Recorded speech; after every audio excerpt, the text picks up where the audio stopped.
அவங்க பேரெல்லாம் சொல்லு. உன் பேர் என்ன? முதல்ல அதான் சொல்லு. கேக்குறேன். சொல்லுவேன். கொஞ்ச நேரத்துக்கு அப்புறம் நீயே சொல்லுவ. ஓம் பிராண்ட், ஒழுங்கா சொல்லிடு. ஏன்னா உன் உயிர் இப்ப என் கையில.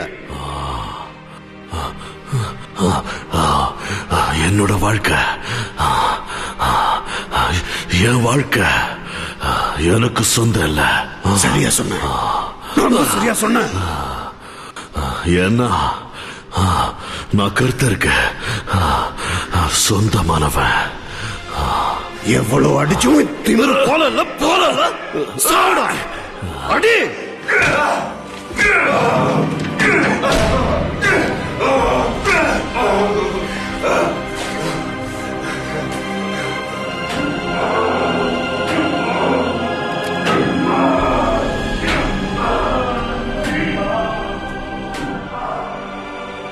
என்னோட பேரு ரிச்சர்ட் ஓம் பிராண்ட். மதமே இல்லாத ஒரு குடும்பத்துல தான் நான் வளர்க்கப்பட்டேன். கசப்பான குழந்தை பருவம். என்னோட 14வது வயசுல நான் நாத்திகனா இருந்தேன், கிட்டத்தட்ட கம்யூனிஸ்ட் மாதிரி. ஆனா நான் கர்த்தரால தேர்ந்தெடுக்கப்பட்டவங்கிற கிருபையும் எனக்கு கிடைச்சது. ஆனா அதுக்கான காரணம் எனக்கு சுத்தமா புரியவே இல்லை. அந்த காரணத்துக்கும் என்னோட நடவடிக்கைக்கும் எந்த சம்பந்தமும் இல்லை. என்னோட நடவடிக்கை ரொம்ப மோசமா இருந்தது. ஆனா மாற்றம் அடைஞ்ச முதல் நாள்ல இருந்தே நான் ரஷ்யர்களை பார்க்கறதுக்காகவே ஏங்கிக்கிட்டு இருந்தேன். ரஷ்யர்கள் குழந்தை பருவத்திலிருந்தே நாத்திகர்களா வளர்க்கப்படுறாங்க. நான் கடவுளுக்கு சத்தியம் பண்ணி கொடுத்தேன், என் வாழ்க்கையை எந்த மக்களுக்காக நான் அர்ப்பணிக்கிறேன்னு, அவங்க மனோபாவங்களை அவங்களுக்கு திருப்பி கொடுக்கறேன்னு, கர்த்தர் மேல அவங்களுக்கு நம்பிக்கையை ஊட்டுறேன்னு. 1944 ஆகஸ்ட் 23 ஆரம்பிச்சு 10 லட்சம் வீரர்களை கொண்ட ரஷ்ய படை என் நாட்டுக்குள்ள வந்தது. அதிகாரம் கம்யூனிஸ்ட் கையில போச்சு. அதுக்கப்புறம் தான் மோசமான நிலைமை ஏற்பட்டுச்சு. நாத்திகம் அரசாங்கத்தோட அதிகாரப்பூர்வ மதமா மாறிச்சு. கர்த்தரை பத்தி யாராவது பொது இடத்துல பேசினா அவங்க கைது செய்யப்படுறது நிச்சயம். அதுக்கான தண்டனையும் அவங்களுக்கு நிச்சயம் உண்டு. எல்லா இடத்துலயும் உளவாளிகள் இருந்தாங்க. தேவாலய போதகர்களுக்கு ஒரு வழி இருந்தது. சோவியத்தோட சேவைக்காக தன்னை அர்ப்பணிச்சுக்கணும். மறுத்தா சிறைக்கு போகணும். கம்யூனிஸ்ட்காரங்க ரொம்ப திறமைய தேவாலயத்தை தாம் பக்கம் இழுத்துக்கிட்டாங்க. தேவாலய தலைவர்கள் ஏமாற்றப்பட்டாங்க. ஒரு மத சார்பு கூட்டத்தை அவங்க ஏற்பாடு செஞ்சாங்க. அதுல எல்லா அமைச்சர்களும் பாதிரியார்களும் மத குருமார்களும் கலந்துகிட்டாங்க. ஜோசப் ஸ்டாலின் கௌரவ தலைவரா எல்லாராலையும் தேர்ந்தெடுக்கப்பட்டாரு. ஒரு அற்புதமான முன்னேற்றத்தை ரொமானியா பார்க்கிற இந்த நேரத்தில் சில முக்கிய பெயர்களை, ஆண்டவருடைய பெயரை நாம மறக்க கூடாது. வரலாற்றின் தீர்க்க தரிசிகளையும் நாம மறக்க கூடாது. உதாரணத்துக்கு டார்வின், நீட்சே, ஹேகல், அப்புறம் முக்கியமா மார்க்ஸ். நாடு முழுவதும் காங்கிரஸோட பேச்சு ஒளிபரப்பப்பட்டது. இதோட நோக்கம் கம்யூனிஸ்ட மக்கள் பின்தொடரணுங்கிறது மட்டும்தான். தேவாலயங்களுக்கு அவங்க முழு ஒத்துழைப்பை கொடுக்கணும். என்னுடைய மனைவி சபினாவும் நானும் மத தலைவர்கள் ஒருத்தருக்கு பின்னாடி ஒருத்தர் வந்து கம்யூனிஸ்ட் காரங்களுக்கு தேவாலயத்தோட முழு ஒத்துழைப்பும் உங்களுக்கு தான் சொல்றத நாங்க வேற வழி இல்லாம பாத்துக்கிட்டு இருந்தோம். ரஷ்யாவில் பண்ண மாதிரி இப்ப நம்ம நாட்டிலையும் பண்றாங்க. எங்களோட செழிப்பான புதிய ரொமேனியன் கவர்மெண்ட் நம்பிக்கைக்கு ஆதரவாக இருக்காங்க. எந்த நம்பிக்கையாக இருந்தாலும் சரி, மத குருமார்களோட சம்பளமா இருந்தாலும் அதை உயர்த்துறதா உறுதி கொடுத்திருக்காங்க.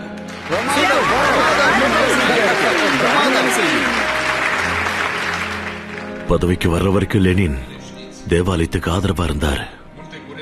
ஆனா அதுக்கப்புறம் ஆயிரக்கணக்கான கிறிஸ்தவர்கள் சித்திரவதை முகாம்கள்ல இறந்தாங்க. இது பைத்தியக்காரத்தனா? கர்த்தரோட முகத்துல இவங்க துப்புறாங்க.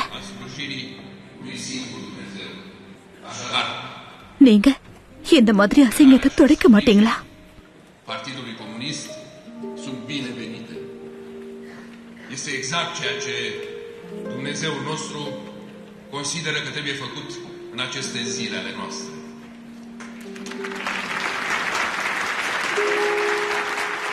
உனக்கே நல்லா தெரியும், நான் இப்ப எழுந்து பேச ஆரம்பிச்சா அப்புறம் உனக்கு புருஷனே இருக்க மாட்டான். Calea pe care ne indică și pe care a mers Marele Partid Bolșevic.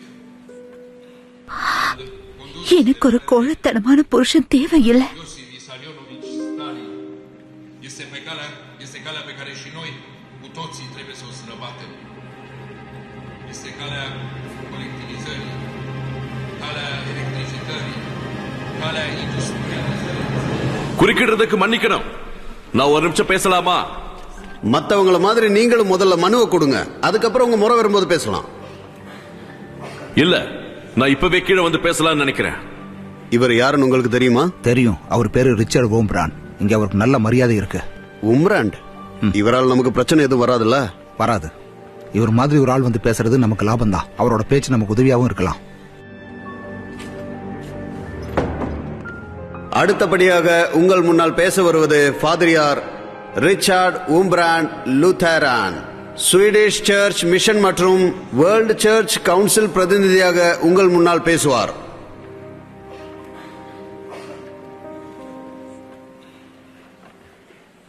எல்லாருக்கும் வணக்கம்.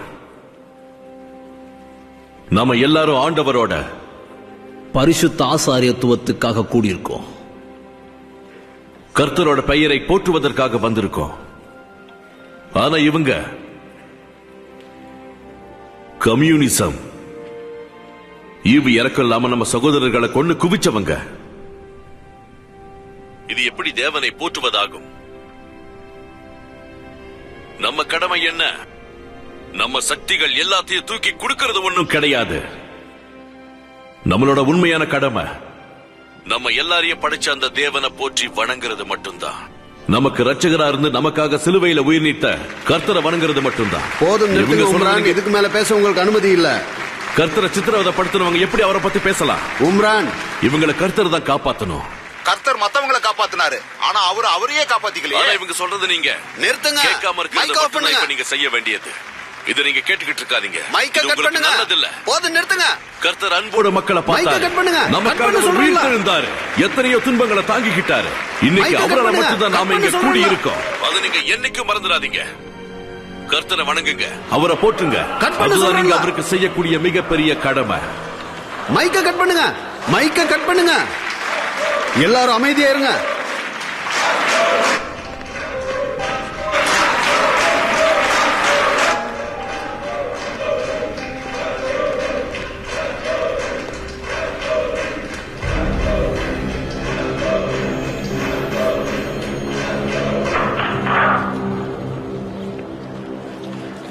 எங்க தேவாலயங்கள் ஒரு புது உண்மையை சந்திக்க வேண்டி இருந்தது. ரஷ்யர்களும் இங்க வந்துட்டாங்க. அவங்க திரும்ப போற மாதிரியே தெரியல. பதிவு செய்யப்பட்ட திருச்சபைகளுக்கு இனி பாதுகாப்பே கிடையாது.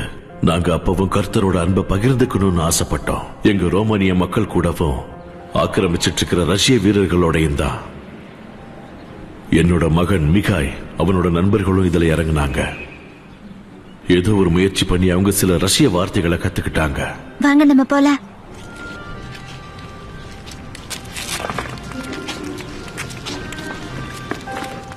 சாக்லேட் இருந்தா கொடுங்க. சாக்லேட் போங்க போங்க, பிச்சைக்கார பசங்களா போங்க. நாடோடி பசங்களா வந்துட்டானுங்க. சாக்லேட் வேணும் ப்ளீஸ்.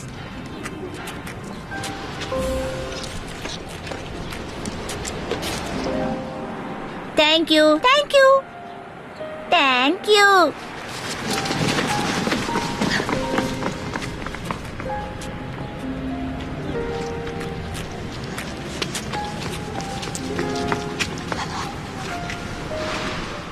God bless you.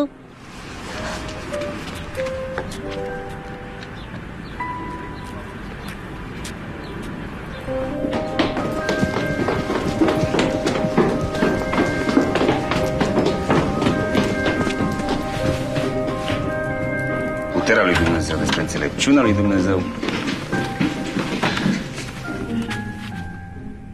வாயில என்ன சுவிங்கம்மா? ஆபீசர் கிட்ட வாங்கினியா மறுபடியும்? அவங்கள ஆசீர்வாதம் பண்ணியா? ஃப்ளவர் கொடுத்தேன்.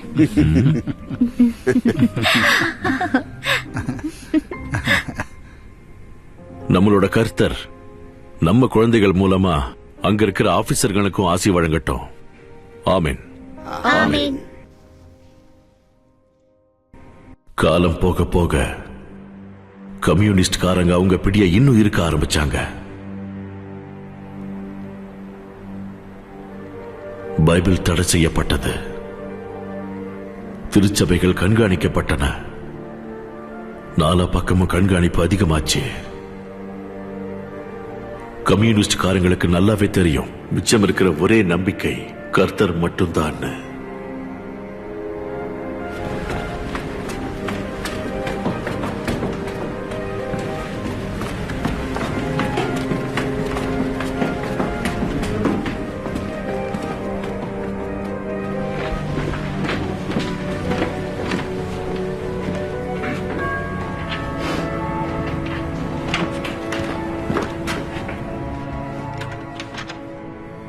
வாங்க வாங்க, சீக்கிரம் உள்ள வாங்க.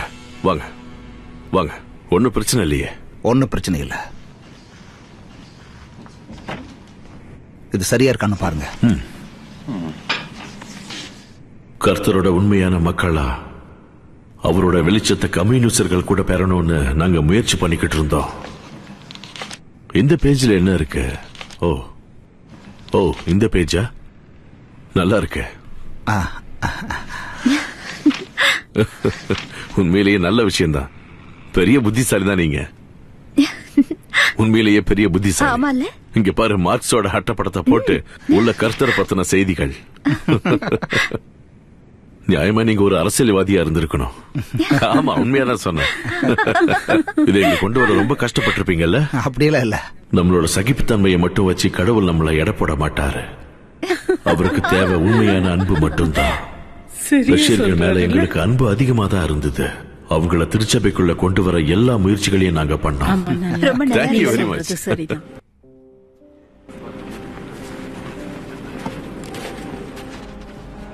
எனக்கு சரளமா ரஷ்ய மொழி பேச வரும். ரஷ்ய மக்களுக்கு கர்த்தரை பத்தி போதிக்கிறதுங்கிறது எனக்கு கொஞ்சம் சுலபமான விஷயம்தான். அதோ இருக்காரு. என்ன பண்ணிக்கிட்டு இருக்காரு? பேசி பார்க்கலாம். ஹாய், பேசி பாப்போம். ரஷ்ய மக்களுக்கு கை கடிகாரம்னா ரொம்ப பிடிக்கும். அதுக்காக அவங்க திருட கூட செய்வாங்க. இதுக்கு முன்னாடி அவங்க கிட்ட அவ்வளவு இருந்ததில்ல, இப்போ நிறைய இருக்கு. ஒரு ரோமானியனுக்கு கை கடிகாரம் வேணும்னு ஆசை வந்தா சோவியத் படைக்குள்ள போய் தான் அவனால அதை வாங்க முடியும். சில நேரங்கள்ல அவங்க சொந்த கை கடிகாரத்தையே திரும்ப வாங்குற நிலை ஏற்படும். கர்த்தரை பத்தின போதனைகளை தெரிவிக்க இது ஒரு நல்ல வாய்ப்பா நாங்க நினைச்சோம்.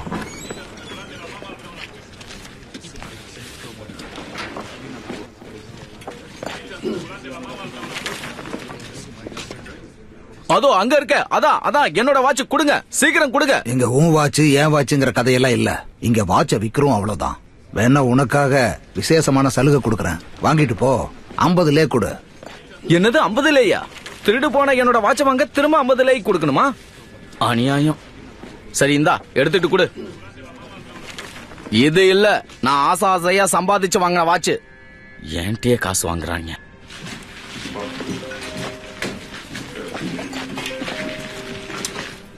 என்னைக்கு என்ன வச்சிருக்கீங்க? நல்லதா ஏதாவது இருக்கா? அற்புதமான கலெக்ஷன்ஸ் இருக்கு, பாருங்க, உங்களுக்கு பிடிக்கும். அப்படியா?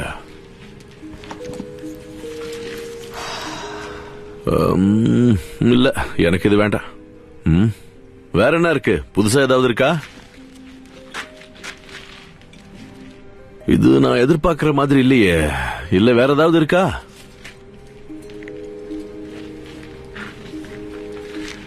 நான் உன்னை கேட்கணும்னு நினைச்சேன். இங்க பீட்டர் பால்னு யாராவது இருக்கீங்களா? நான் இருக்கேன். பொதுவா திருச்சபைகள்ல செயின்ட் பீட்டர் செயின்ட் பாலுக்காக ஒரு விசேஷ நாளை கொண்டாடுவாங்க. அந்த நாள் ரொம்பவே விசேஷமானதா இருக்கும். ஆமா, பீட்டரும் பாலும் யாருன்னு உங்களுக்கு தெரியுமா? தெரியாது? அப்படின்னா நீ இங்க வந்தது வாட்ச் வாங்கறதுக்காக இல்ல, வேற எதுக்கோ வந்திருக்க.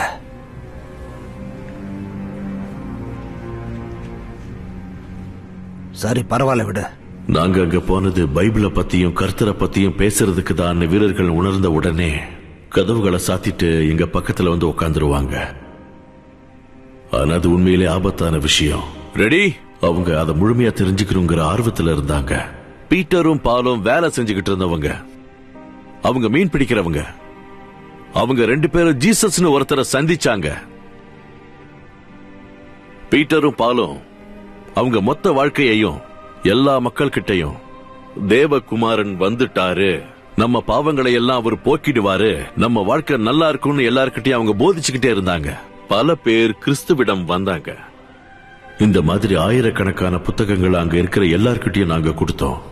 கர்த்தரை நம்பினவங்களுக்கு எந்த ஆபத்தும் வராது.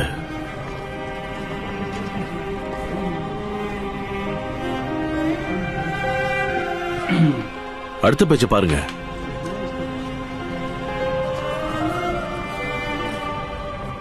கர்த்தரை நீங்க முழுசா புரிஞ்சுக்கிட்டா அதுவே எனக்கு போதும். நிச்சயமா கர்த்தர் பக்கம் ஒருத்தரை இழுத்துட்டாலே அது எனக்கு உண்மையிலேயே சந்தோஷமான ஒரு வெற்றி தான். ஆனா அதுக்கு நாங்க நிறைய வேலை கொடுத்தாகணும். அப்போ சரி, 50 கொடுக்கறதா இருந்தா கொடுங்க.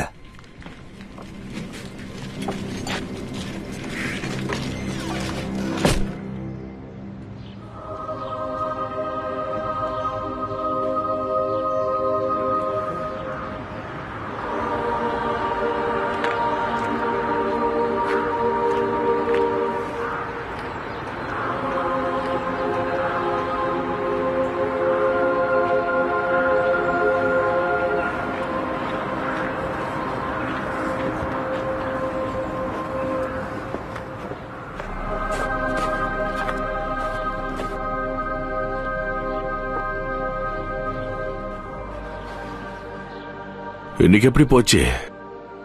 துரதிருஷ்டவசமா எங்க பல சகோதர சகோதரிகள் மாட்டிக்கிட்டாங்க, பயங்கரமா துன்புறுத்தப்பட்டாங்க. ஆனா எங்களை அவங்க காட்டி கொடுக்கவே இல்லை.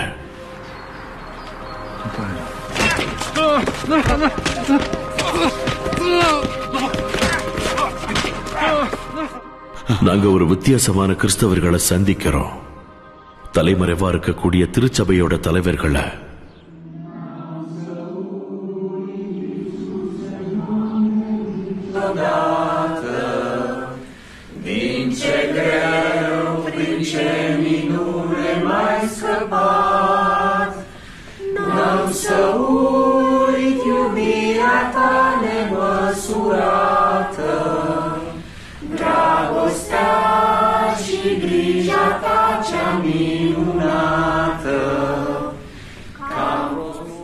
கர்த்தரோட சேவையை அவங்க தொடர்ந்தாங்க. அப்போஸ்தலர்களோட காலங்கள் மாதிரி நாங்க எல்லாரையும் எங்க வீட்டுல சந்திச்சுக்கிட்டோம். எல்லா பக்கத்துல இருந்து வர உளவாளிகளோட பார்வையிலிருந்து நாங்க தப்பிச்சுக்கிட்டே இருந்தோம்.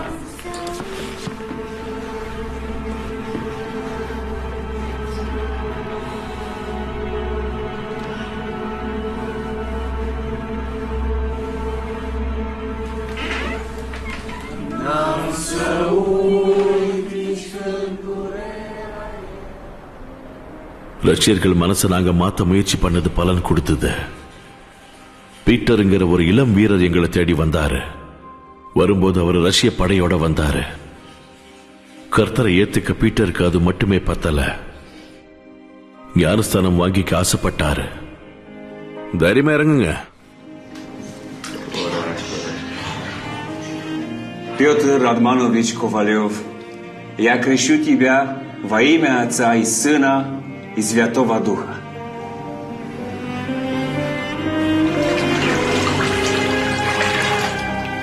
அந்த சமயத்துல ஞானஸ்தானம் பண்றது ரொம்ப ஆபத்தான வேலை. எங்களுக்குள்ளேயே உளவாளிகள் நிறைய பேர் இருந்தாங்க. அதனால ரொம்ப நம்பிக்கையுள்ளவங்களை மட்டும்தான் நாங்க அழைச்சோம். பீட்டர் எங்களுக்கு ரொம்ப அழுத்தம் கொடுத்ததால அதுக்கு சம்மதிச்சோம். தலைமறைவா இருந்த எங்க திருச்சபை ஒவ்வொரு நாளும் தைரியத்திலையும் எண்ணிக்கையிலையும் ஓரளவுக்கு வளர்ந்துகிட்டே இருந்தது.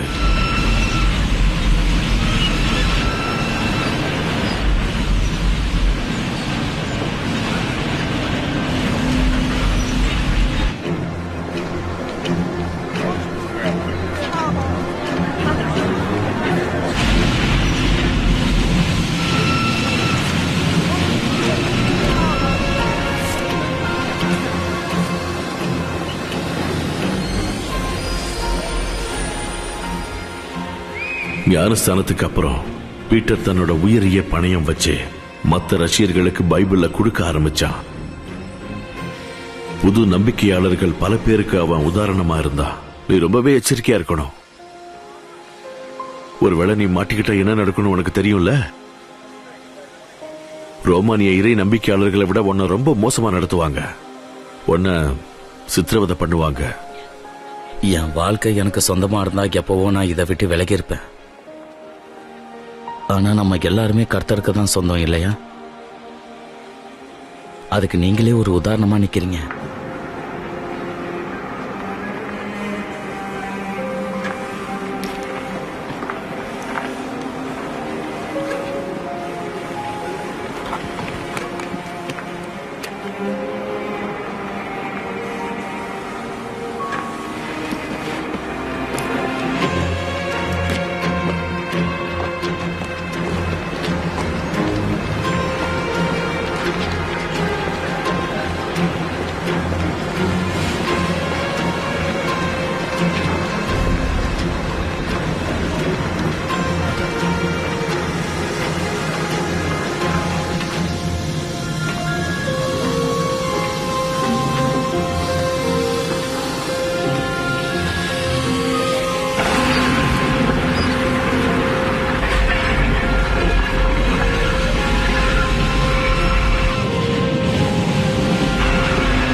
அப்பதான் கடைசியா நான் பீட்டரை பார்த்தேன். அதுக்கப்புறம் அவனை கைது பண்ணி சிறையில் அடிச்சிட்டதா கேள்விப்பட்டேன். அவன் சொர்க்கத்துக்கு போயிட்டானா இல்ல இந்த பூமியில நற்செயலை செய்யறானான்னு எனக்கு தெரியல. ஆனா பீட்டர் ரொம்ப தைரியமா சேவை பண்ணா. ஒரு புது பாடத்தை நாங்க கத்துக்கிட்டோம். கர்த்தரை நேசிக்கிற ஒவ்வொரு உயிரும் நிச்சயமா வெற்றியாளனா தான் இருக்க முடியும். என்ன ஆனாலும் சரி.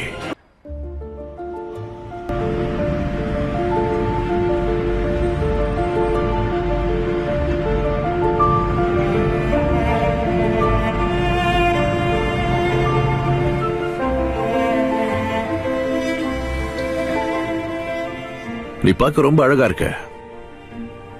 ஒண்ணு தெரியுமா, கல்யாணத்தை நீயே நடத்தலான்னு எனக்கு தோணுது. உனக்கு பதிலா நான் நாள் பூரா தெருவுல விளையாடிக்கிட்டு இருக்கேன். முடியாது. இல்லையா? முடியாது. இல்லையா? ஓகே, 1 மணி நேரத்துக்குள்ள திருச்சபைக்கு வந்துடணும். என்ன 1 மணி நேரம் தானா? நான் உடனே கிளம்புறேன்.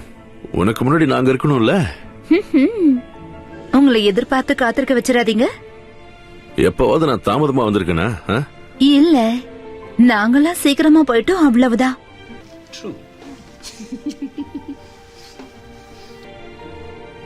திருமணத்துக்கு தாமதமா போயிடுவணும்னு சபினா வருத்தப்பட்டா. ஆனா அதுக்கும் காரணம் இருந்தது. என் கவனம் சுலபமா திசை திருப்பப்படும். அதுவும் எங்களுக்குள்ள இருக்கிற அப்பாவிகள் மூலமா தான்.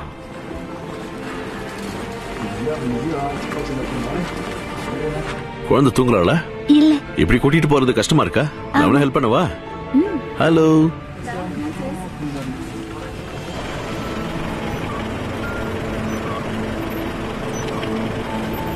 ஹலோ. ஹாய். என்ன அப்படி பாக்குறீங்க?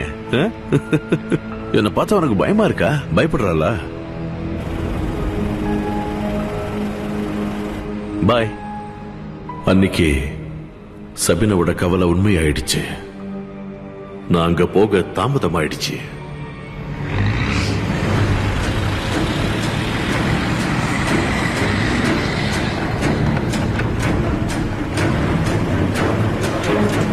யாரு?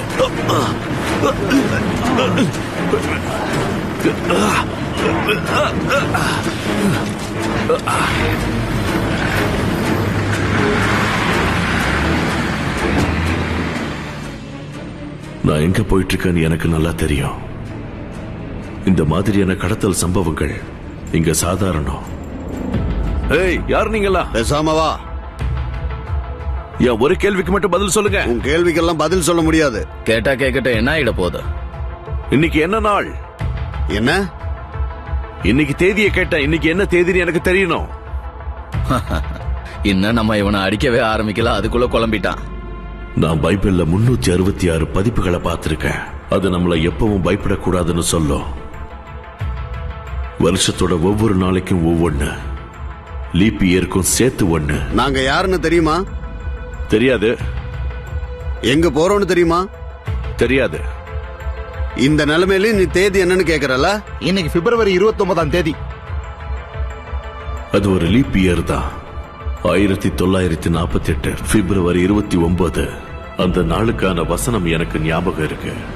56ஆம் சங்கீதம் 3ஆம் வசனம். நான் பயப்படுகிற நாளில் உம்மை நம்புவேன்.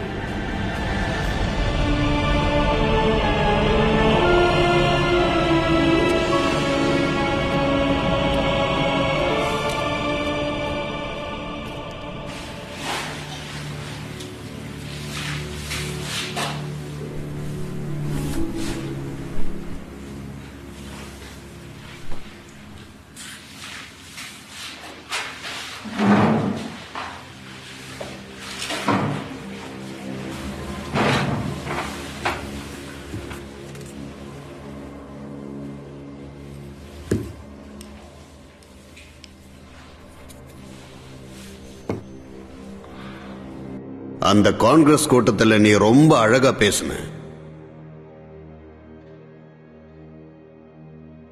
உனக்கு நிறைய நண்பர்கள் இருப்பாங்களே,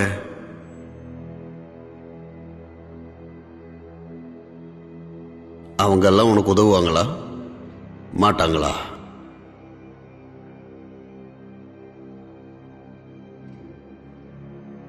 நாம ஒரு ஒப்பந்தம் போட்டுக்கலாமா? நீ அவங்க பேரெல்லாம் எனக்கு ஒரு லிஸ்ட் போட்டு கொடுத்துரு. நான் உனக்கு ஹெல்ப் பண்ண பார்க்கறேன்.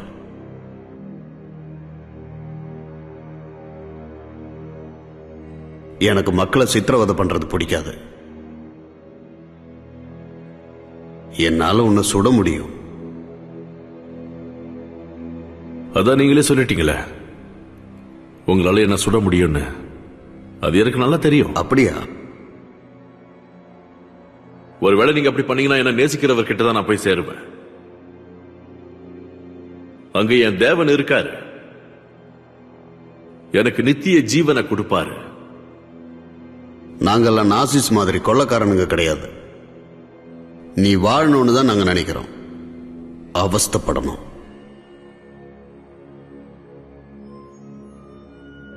உனக்கு நான் இப்போ ஒருத்தர் அறிமுகப்படுத்தி வைக்கிறேன். காம்ரேட் பிரின்சாரு.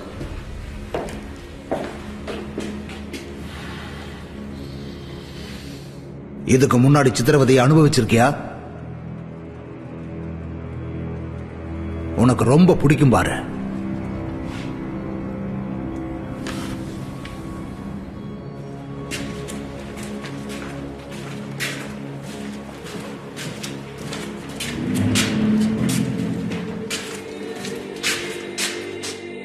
வலுக்கட்டாயமா அங்க இருக்கிற மரப்பெட்டிகள்ல நாங்க நிக்க வைக்கப்பட்டோம்.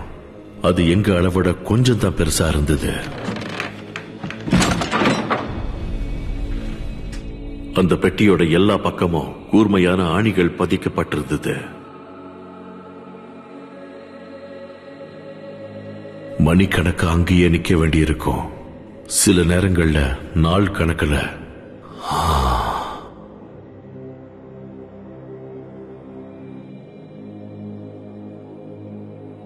அந்த கொடூரமான சித்திரவதையை பத்தி நான் பெருசா பேச விரும்பல. அதை பத்தி நினைச்சாலே ராத்திரி நான் தூங்க மாட்டேன். முதல்ல நீ எங்கிட்ட பேசு. உன் கடவுள்கிட்ட பேசுற வேலையில வச்சுக்காத. உனக்கு சில சின்ன சின்ன பொம்மைகள் காட்டவா? இங்க இருக்கு பாத்தியா, இதெல்லாம் தான். எனக்கு ஒரு பாதிரியாரோட பேர் ஞாபகம் வருது, புளோரிஸ்கோ.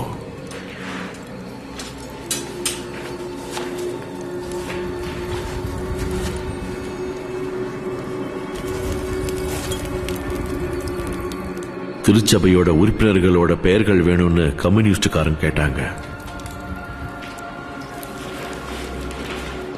தன்னோட சகோதர சகோதரிகளை அவர் காட்டிக் கொடுக்க முடியாதுன்னு சொல்லிட்டாரு.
சொன்ன புரியாது உனக்கு. பேசாம வா. என்ன ஏங்க கூட்டிட்டு வந்தீங்க? நான் வீட்டுக்கு போகணும், என்ன விடுங்க. வந்து நல்லா பாரு. அலெக்சாண்ட்ரு, அவனை விடுங்க, அவனை விட்டுருங்க, அவனை விட்டுருங்க. அவனுக்கு எதுவும் தெரியாது. தயவு செஞ்சு அவனை விட்டுருங்க, அவனை விட்டுருங்கன்னு சொல்றாங்க. அவன் சின்ன பையன், அவனை விட்டுடுங்க. தயவு செஞ்சு அவனை விட்டுடுங்க. உங்களுக்கு நான் தானே வேணும். எனக்கு என்ன தண்டனை வேணாலும் கொடுங்க. அவனை விட்டுடுங்க. அலெக்சாண்ட்ரு, அவனை விட்டுடுங்க. அவனை எதுவும் பண்ணாதீங்க. அவனை விட்டுடுங்க. அவனுக்கு எதுவும் தெரியாது. இவனை சித்திரவதை பண்ண போறேன். அலெக்சாண்ட்ரு, வேண்டாம், விட்டுடுங்க. என்ன வேணா சித்திரவதை பண்ணுங்க. அவனை விட்டுடுங்க, விட்டுடுங்க. சொல்ல மாட்டேன்ல. அவனை விட்டுடுங்க, விட்டுடுங்க. அவனை அடிக்காதீங்க.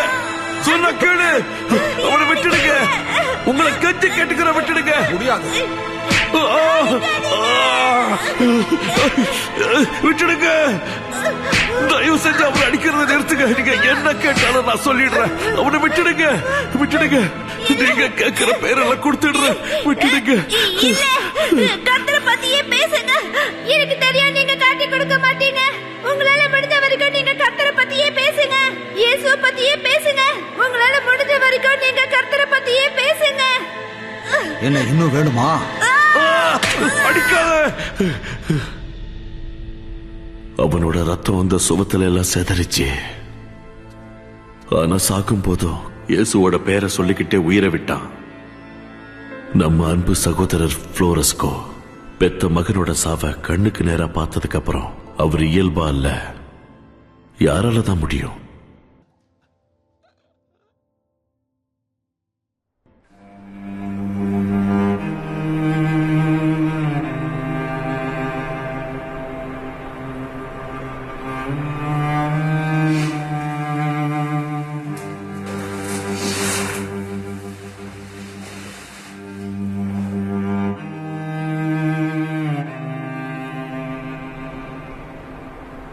மூணு வருஷங்களா நான் தனியா ஒரு சிறையில இருந்தேன். எனக்கு துணையா என்னோட எண்ணங்கள் மட்டும்தான் இருந்தது. என் கூட கடவுளும் இருந்தாரு.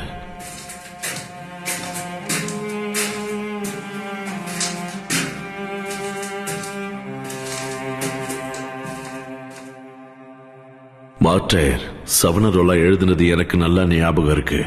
அவர் சொன்னது, கிறிஸ்தவர்கள்ல 2 விதம் இருக்காங்களாம். ஒரு வகை உண்மையா கடவுளை நம்புறவங்க, இன்னொரு வகை அவங்க உண்மையா நம்புறதா நம்பிக்கிட்டு இருந்த மக்கள். நான் கர்த்தரை நம்புறேனா இல்லையா, அதுக்கான சோதனை தான் இது.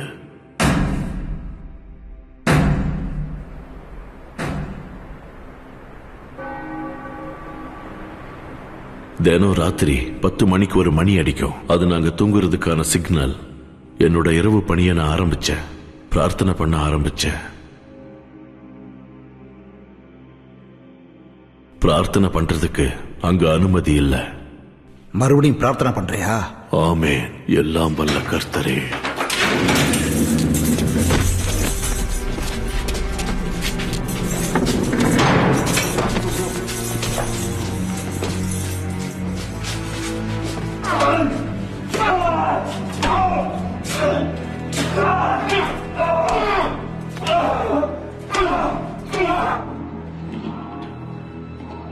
ரகசிய போலீஸ் நள்ளிரவுல வீட்டுக்கு வந்து சபினாவையும் கைது பண்ணிட்டாங்க. எங்க வீட்டுல அவ ஆயுதங்களை ஒளிச்சு வச்சிருந்தான்னு கைது பண்ணிருக்காங்க. கதவை திறங்க. சபீனா ஊம்பிராண்ட்,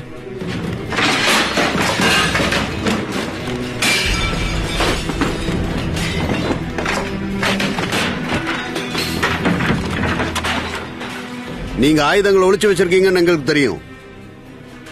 இங்க ஆயுதங்கள்ல கிடையாது.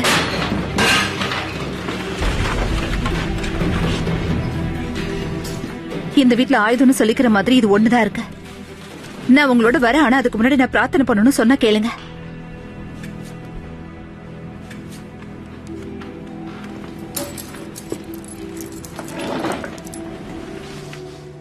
பரமபிதாவே, எங்களுக்கு துன்பம் வரும், ஆனா கைவிட மாட்டேன்னு நீங்க சொல்லியிருக்கீங்க. தயவு செஞ்சு இந்த நேரத்துல எங்களை கைவிட்டுடாதீங்க. எங்க துன்பத்தை போக்கி எங்களை காப்பாத்துங்க. அது மூலமா உங்க அன்பை இன்னும் பிரகாசமாகட்டும். ஆமென், ஆமென். மிகாய், என்ன பாரு, நீ ரொம்ப தைரியமா இருக்கணும். சரியா? நான் தயார்.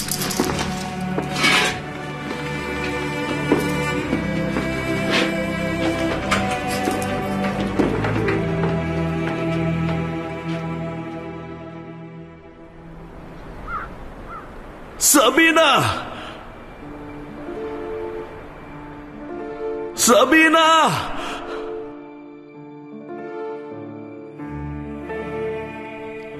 மிகாய். சபீனா மத்த ஆயிரக்கணக்கான கைதிகளோட சேர்ந்து டேனப் நதியையும் கருங்கடலையும் ஒன்றிணைக்கக்கூடிய ஒரு சுரங்கப்பாதையை தோன்ற வேலைக்கு அனுப்பப்பட்டா. கம்யூனிஸ்டோட சாதனையின் அடையாளமா அந்த சுரங்கப்பாதை கருதப்படணுங்கிறது அவங்க விருப்பம். சில கம்யூனிஸ்ட் என்ஜினியர்கள் இந்த திட்டம் சரி வராதுன்னு கட்சி தலைவர்களை எச்சரிக்கை பண்ணாங்க. அது அவங்க ஏத்துக்கல.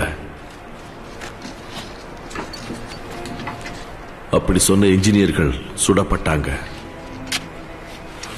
அங்க வேலை செய்யற பெண்கள் ஒரு நாளைக்கு 8 அடிக்கு மேல பள்ளம் தோண்டி ஆகணும். என்ன ஆனாலும் சரி. ஒவ்வொரு நாளும் சபினா ஒரு வசனத்தையே திரும்ப திரும்ப சொல்லுவா. பல நேரங்கள்ல அங்க இருக்கிற எல்லாருக்குமே அது வழிய காமிக்கும். கர்த்தரை துதியுங்கள், அவர் நல்லவர், அவர் கிருபை என்றும் உள்ளது. கர்த்தரை துதியுங்கள், அவர் நல்லவர். பேசுனது ராத்திரி பூராவும் இருட்டறையில் இருக்கணுமா?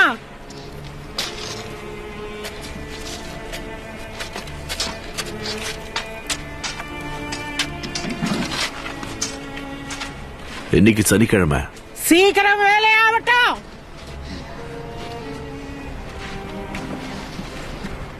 எனக்கு தெரிஞ்ச மறுபடியும் அவங்க 7வது நாள் கிறிஸ்தவர்கள் அடிப்பாங்கன்னு நினைக்கிறேன். சரி.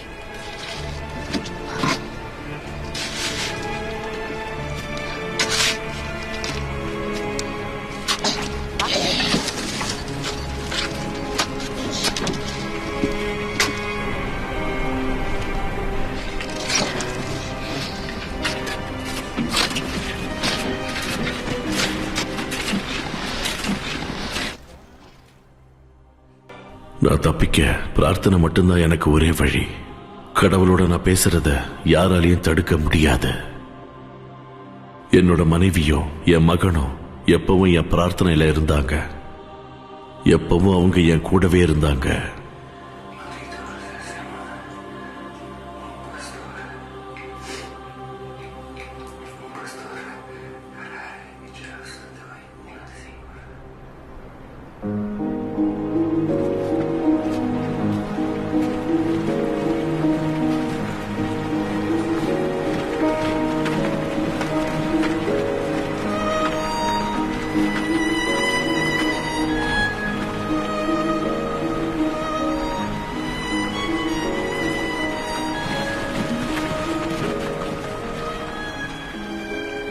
அவதான் நான் சொன்ன ஆளு.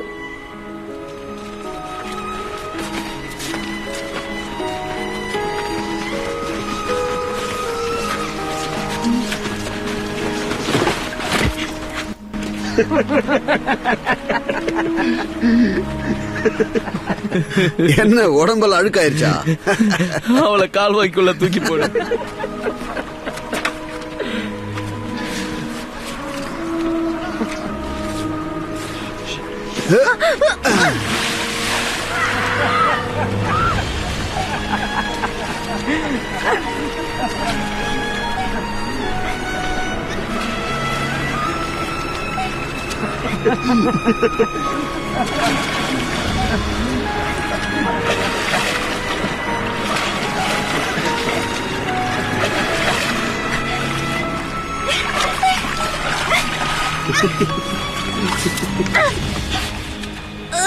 இப்ப எங்க போனாருமா உன்னோட ஆண்டவர்?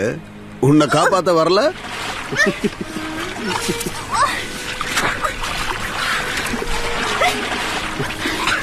அவர்தான் என்ன காப்பாத்தினாரு.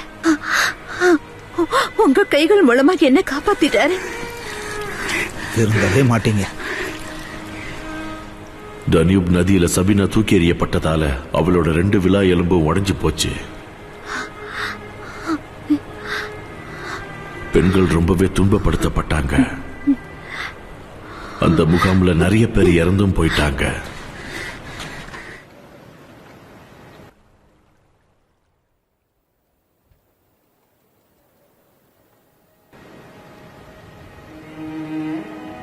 Fericiți cei săraci cu Duhul. என்ன ஒரு சிறையிலிருந்து மற்ற சிறைக்கு அனுப்பும் போதெல்லாம் மற்ற இறை நம்பிக்கை உள்ளவங்களை நான் அதிகமா பார்ப்பேன். எப்பவும் சிறைக்குள்ள போதனை பண்றதுக்கெல்லாம் அனுமதி கிடையாது. மாட்டிப்போங்கிறது எப்பவுமே ஒரு பிரச்சனையா இருந்ததில்ல. அப்படி மாட்டிக்கும் போது அவங்க எவ்வளவு மோசமா நடந்துக்குவாங்கிறது தான் பிரச்சனை. என்ன பண்றீங்க? போதனையா?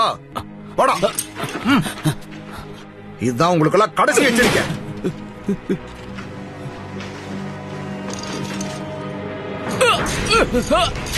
எத்தனை தடவை சொன்னாலும் புரியாத உங்களுக்கெல்லாம் சிறையில போதனை பண்ணக்கூடாதுன்னு தெரியாதா? அடி வாங்கறதுக்குனே வந்து பிறந்திருக்கானுங்க.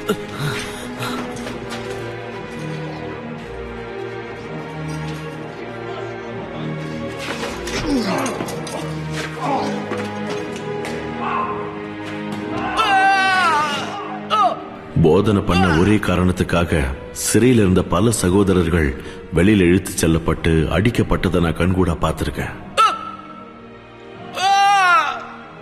அவங்கள காலால மிதிப்பாங்க, ஆயுதங்களால தாக்குவாங்க, கட்டைகளால அடிப்பாங்க, எல்லா விதமான சித்திரவதைகளும் கொடுப்பாங்க.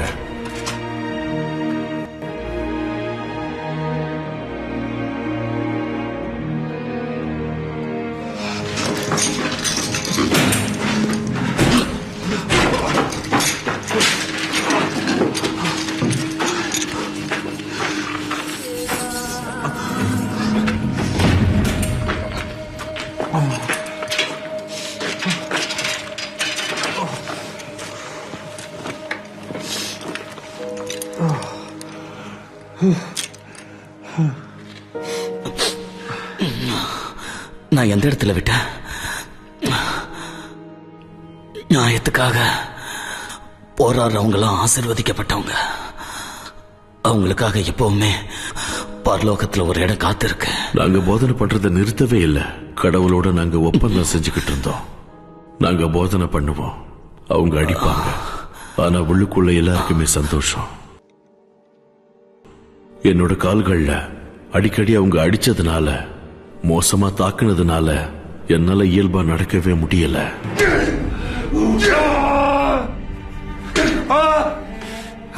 உங்க மனசுல இரக்கமே இல்லையா? முட்டைகளை உடைக்காம ஹாம்லெட் போடவே முடியாது அப்படின்னு சொன்னது லெனின். ஏன்னா நீங்க முட்டையை உடைக்கும் போது எந்த உணர்வுமே இருக்காது. ஆனா நாங்கெல்லாம் உயிருள்ள மனுஷங்க. ஒவ்வொரு அடியும் எங்களுக்கு வலிக்கும். எனக்கு கவலை இல்ல. கடவுள்னு ஒருத்தன் கிடையாது. தீய விஷயங்கள் செஞ்சா எந்த தண்டனையும் கிடையாது. நான் நம்பாத அந்த கடவுளுக்கு நன்றி சொல்லிக்கிறேன். ஏன்னா இப்ப என் மனசுல இருக்கிற அத்தனை தீய விஷயங்களையும் என்னால வெளிப்படுத்த முடியுது. ஒரு முதல்ல மனுஷனை தாக்கும் போது வருத்தமா தான் இருக்கு. ஆனா அதுக்காக அந்த முதலையை நான் நிந்திக்க முடியாது. எனக்கு நடந்த சித்திரவதைகளும் அந்த மாதிரி தான்.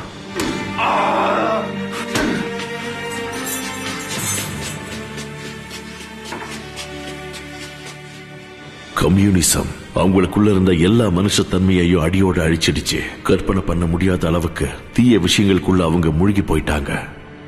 அவங்களோட ஒவ்வொரு நடவடிக்கையிலையும் இருள் சூழ்ந்தது. கர்த்தரோட அன்பு ஒண்ணு மட்டும்தான் அவங்கள காப்பாற்ற முடியும்.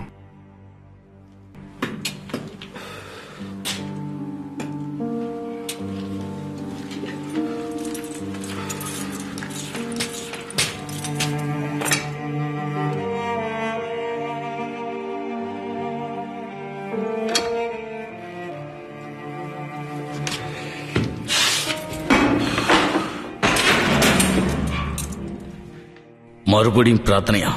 பிரார்த்தனை பண்றியா? நீ என்ன முட்டாளா? உன் பொண்டாட்டி ஜெயில இருக்கா, உன் புள்ள அனாதையா கிடக்குறான். உன் வாழ்க்கை மொத்தமும் அழிஞ்சு போச்சு. இவ்வளவு நடந்தும் உன்னோட கற்பனையான கடவுளை நீ பிரார்த்தனை பண்ணிக்கிட்டு இருக்கியா? நான் தெரியாம தான் கேட்கிறேன். இதுக்கு மேல நீ பிரார்த்தனை பண்ண என்னதான் இருக்கு? நான் உங்களுக்காக தான் பிரார்த்தனை பண்றேன்.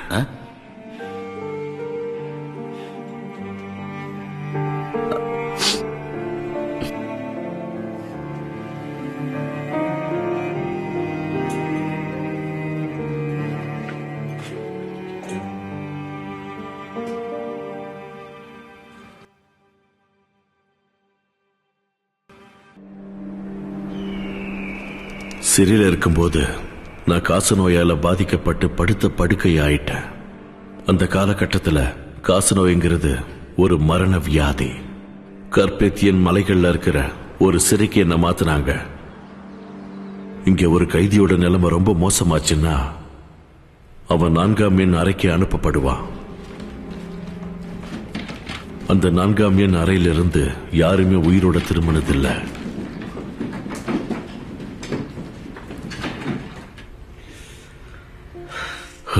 கர்த்தரே, கர்த்தர் என் மேய்ப்பராய் இருக்கிறார்.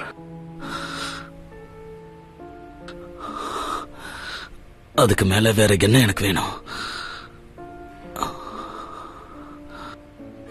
அவரு என்னைக்கு இந்த படுக்கையில படுக்க வச்சிருக்காருன்னா அதை எதிர்த்து விவாதிக்க நான் யாரு? சிறைகள்ல இருந்த பல பேர் பாதிரியார்களா இருந்தவங்க. அங்க இருக்கிற நிறைய பேர் கர்த்தரால இழுக்கப்பட்ட சாதாரண மக்கள். அப்படி நான் சந்திச்ச ஒருத்தர் தான் மார்க்கிவிச். ரொம்ப நோய்வாய்ப்பட்டிருந்தாரு. எப்படியோ அவரை பத்தி தெரிஞ்சுக்கிட்டு அவரோட குடும்பம் அவருக்காக மருந்து வகைகளை அனுப்பி வச்சிருந்தாங்க, அவரை காப்பாத்துறதுக்காக. உனக்கு ஒரு நல்ல செய்தி மேக்கேவிச். உன் பேருக்கு ஒரு பார்சல் வந்திருக்கு. இதுல மருந்து இருக்கு. வா.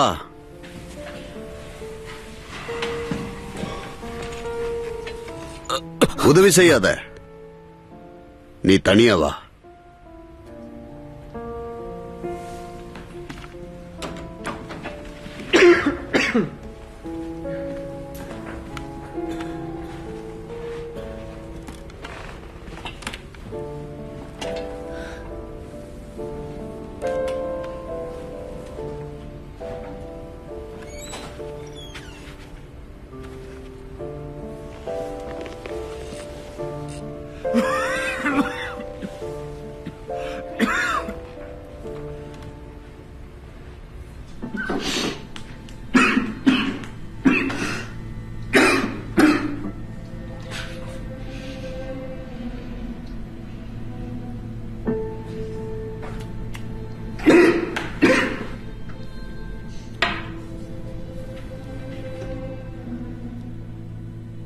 கைதிகளுக்கு மருந்து கொடுக்க எனக்கு அனுமதி கிடையாது.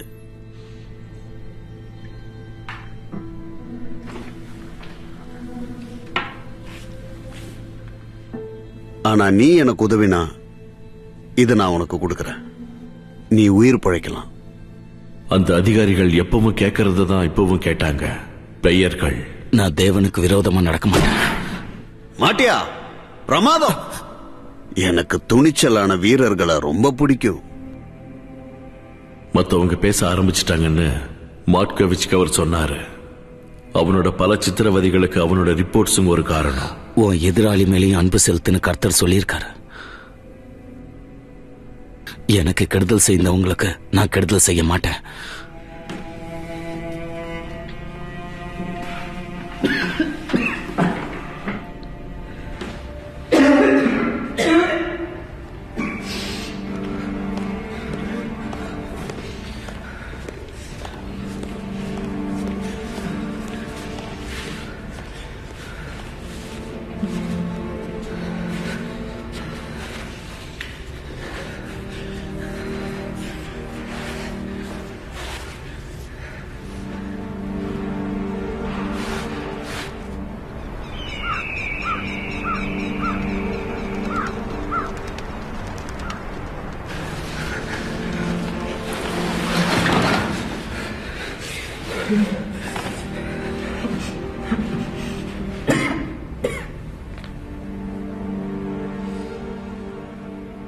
என் கண்ணு முன்னாடியே அவர் இறந்தும் போயிட்டாரு. கடவுளை புகழ்ந்துகிட்டே அவரு கடவுள் கிட்ட போறத நான் கண்கூடா பார்த்தேன். அவரோட சேர்த்து அந்த அறையில பல பேர் இறந்ததை பார்த்தேன். இங்க ஒரு குறிப்பிடத்தக்க உண்மை இருக்கு. ஒருத்தர் கூட நாத்திகனா உயிரை விடல.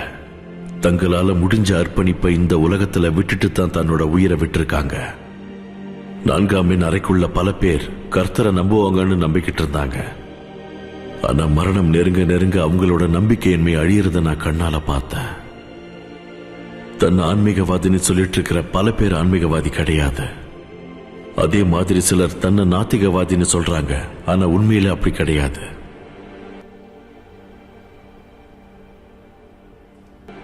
அவளோட விடுதலைக்கு அப்புறம் நான் உயிரோட இருக்க நான் இறந்து போயிட்டேனான்னு சபீனாக்கு தெரியாது. ஆனா திடீர்னு ஒரு நாள் ஒரு மருத்துவர் என்ன 4ஆம் அறையில பார்த்தாரு. டாக்டர் லூயி தலைமறைவா இருந்தாரு. ரகசியமா செயல்பட்டாரு. அவர் ஒரு கிறிஸ்தவரா மாறிட்டாரு. கம்யூனிஸ்ட் கட்சியிலிருந்து வெளியில வர நினைச்சாரு. ஆனா நாங்க அவர் அதிலே இருந்து கர்த்தருக்கு சேவை செய்யற வழியை கண்டுபிடிக்க சொன்னோம். எங்க எல்லார விட அவரோட தியாகம் தான் தலை சிறந்ததா இருந்தது. ஏன்னா அவரோட குடும்பம், அவரோட நண்பர்கள் எல்லாருமே அவர் கர்த்தருக்கு துரோகம் செஞ்சு கட்சிக்கு போயிட்டான்னு நினைச்சுக்கிட்டு இருந்தாங்க. உம்ரான்,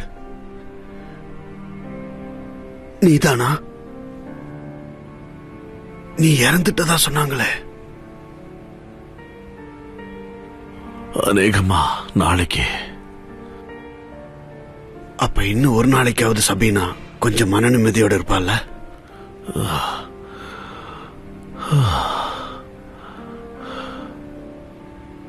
உங்களால அவகிட்ட ஒரு செய்தியை சொல்ல முடியுமா? நிச்சயமா. அவகிட்ட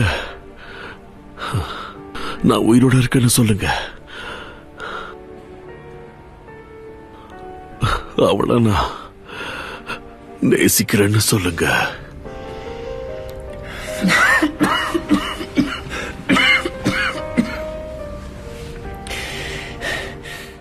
அவகிட்ட கர்த்தர் நம்ம கூட இருக்காருன்னு சொல்லுங்க. எனக்கு சாப்பிட அவ கையால ஏதாவது சமைச்சு கொடுக்க சொல்லி அவகிட்ட சொல்றீங்களா? இங்க கொடுக்கிற சாப்பாடு ரொம்ப மோசமா இருக்கு. உன் நிலைமை மோசமா இருக்கு ரிச்சார்ட். நானா சந்தோஷமா தான் இருக்கேன். உடல் மட்டும்தான் ஒத்துழைக்க மாட்டேங்குது. காசு நாய் விளையாட்டு கிடையாது. உனக்கு மருந்து கொடுத்தாகணும். நான் முயற்சி பண்ணி உனக்காக கொண்டு வரேன். என்ன மாதிரி இங்க நிறைய பேர் இருக்காங்க. எனக்கு மட்டும் எதுக்கு? மருந்து எடுத்துக்கலன்னா நீ இறந்து போயிடுவ. பரவாயில்ல. பல மாசங்களுக்கு முன்னாடி நான் இன்னும் 2 வாரம் தான் உயிரோட இருப்பேன்னு சொன்னாங்க. என்னோட நாட்களை நான் எண்ணிக்கிட்டு தான் இருக்கேன்.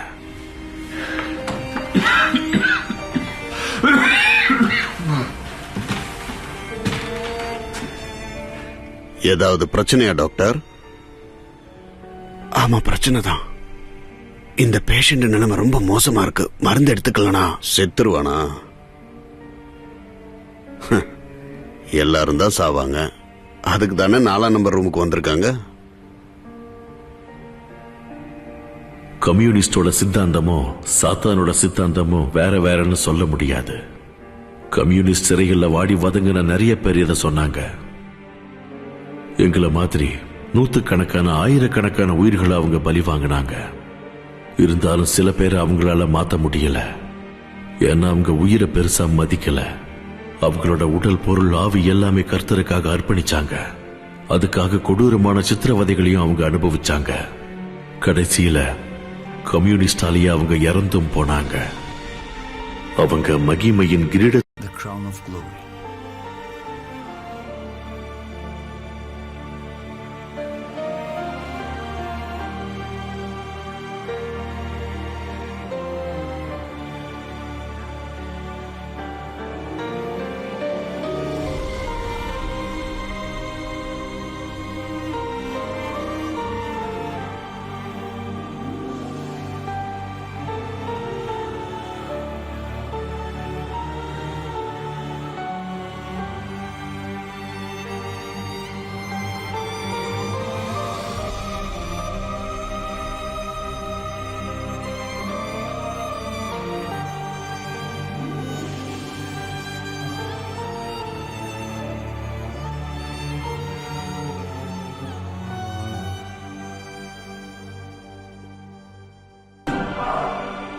பெரிய ஞானிகள் இருக்கக்கூடிய சிறையில அவங்க கூட இருந்தது எனக்கு ரொம்ப சிறப்பு வாய்ந்தது. முதல் நூற்றாண்டுல கிறிஸ்தவர்கள் எல்லாரும் ஒண்ணுன்னு நம்பினவங்க.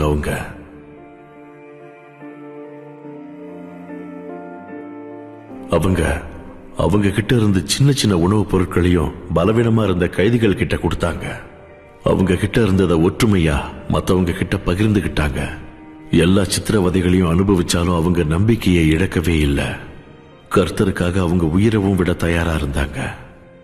எங்களை கட்டி போட்டிருக்கிற சங்கிலி கூட வாத்தியமா மாறுச்சு. நாங்க எல்லாரும் ஒன்னா சேர்ந்து ஆண்டவரை பிரார்த்தனை பண்ணோம்.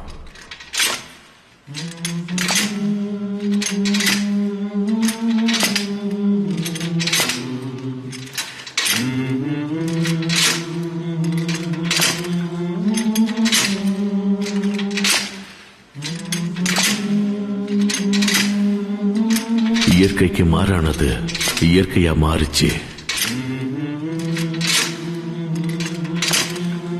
அவ்வளவு அற்புதமான விஷயங்களை என் கண்ணால நான் பார்த்தேன்.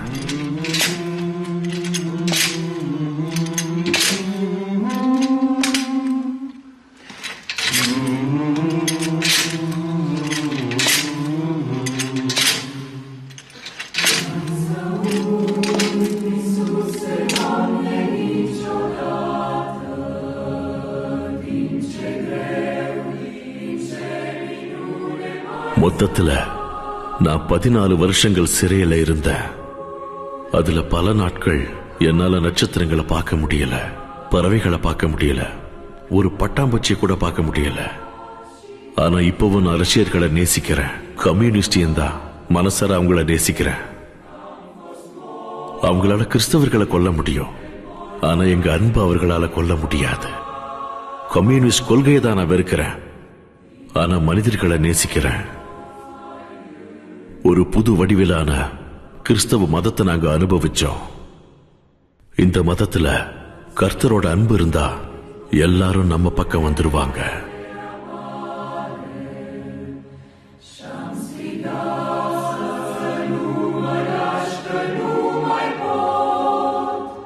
ரிச்சர்ட் ஓம்பிராண்ட், அவரோட மனைவி சபீனா, அவரோட பையன் மிகாய் 1965 ரோமானிய சிறையிலிருந்து மீட்கப்பட்டாங்க.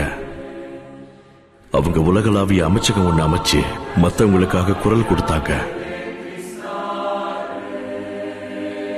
1967 டார்ச்சர் ஃபார் கிரைஸ்ட்னு அவர் ஒரு புத்தகம் எழுதினாரு. அவர் பேனாவாலையும் கண்ணீர் துளிகளாலையும் எழுதப்பட்டதுன்னு அவர் சொன்னாரு. அவர் மனைவி அழும்போது அதை அவர் எழுதியிருக்காரு.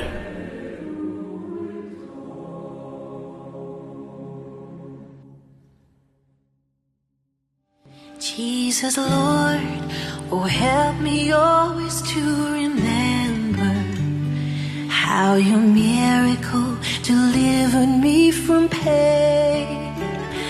How your love has freed my captive heart forever.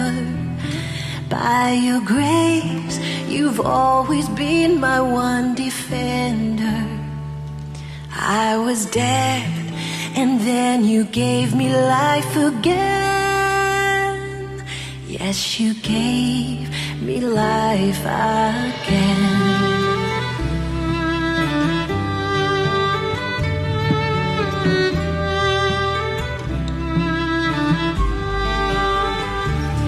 And I won't forget the torment and the sadness.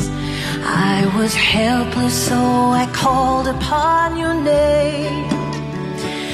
And you answered me with mercy's tender kindness. Shone your hope to take away my sorrow's darkness. And the light upon your face now shines on me. Yes, forever shines on me.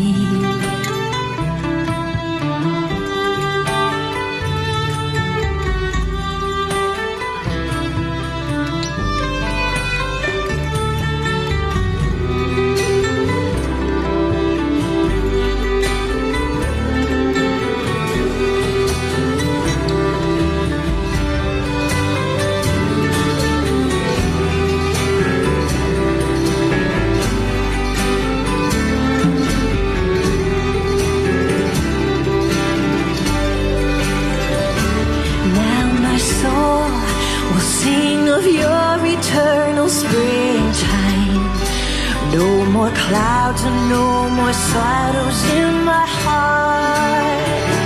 With the sacrifice of praise I kneel before you. With the prayer of thankfulness I will adore you. Jesus, Lord, you are the treasure of my life. Yes, the treasure of my life.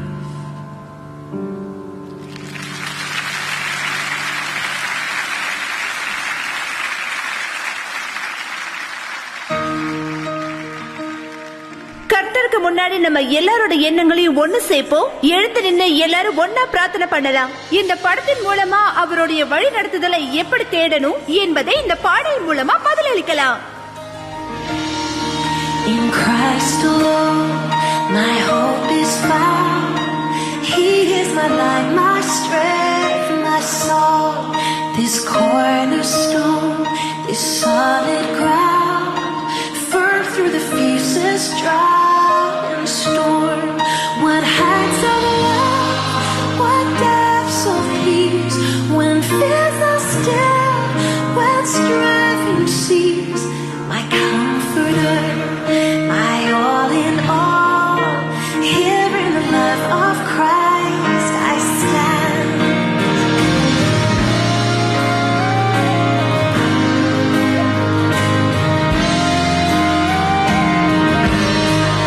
In Christ alone.